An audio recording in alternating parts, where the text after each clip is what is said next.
রব্বিরহামহুমা কামা রব্বায়ানি সগীরা। হে আমাদের রব, তাদের দুজনের প্রতি রহমত প্রদর্শন করুন যেভাবে তারা শৈশবে আমাকে লালন পালন করেছেন। বাবা মা যে পরম স্নেহ মমতা দিয়ে একজন সন্তানকে লালন পালন করেন, সৃষ্টি জগতের কোনো কিছুর সাথেই তার তুলনা হয় না। এই মমতায় কোনো স্বার্থ নেই, নেই কোনো শর্ত।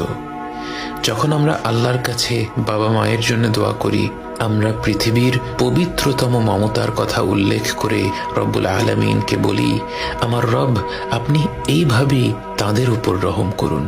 বাবা মায়ের জন্য এই দোয়াটি পবিত্র কোরআনের মাধ্যমে আল্লাহই আমাদের শিখিয়েছেন। অথচ আমরা যদি শুধু বলতাম রব্বিরহামহুমা, এটাও একটা সম্পূর্ণ দোয়া। এর অর্থ, হে রব, আপনি তাদের দুজনের উপর রহম করুন। কিন্তু আল্লাহ আমাদের শিখিয়েছেন রব্বিরহামহুমা কামা রব্বায়ানি সগীরা। শৈশবে তারা কতটা স্নেহ মমতা ভরে আমাদের লালন পালন করেছেন এ কথা উল্লেখ করতে গিয়ে আমাদের মনে পড়ে যায় তাদের অজস্র আত্মত্যাগের কথা। এই পৃথিবীর বুকে আমরা ভূমিষ্ঠ হওয়ার আগে থেকেই বাবা মায়ের আত্মত্যাগ আরম্ভ হয়ে যায়।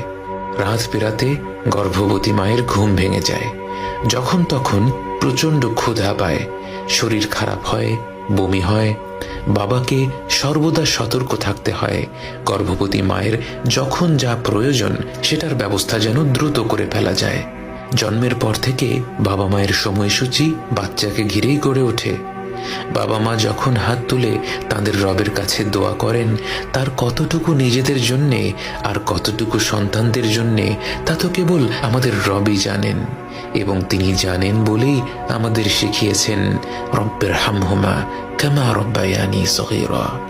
এই রব, আপনি তাদের দুজনের উপর রহম করুন যেভাবে তারা শৈশবে আমাকে লালন পালন করেছেন।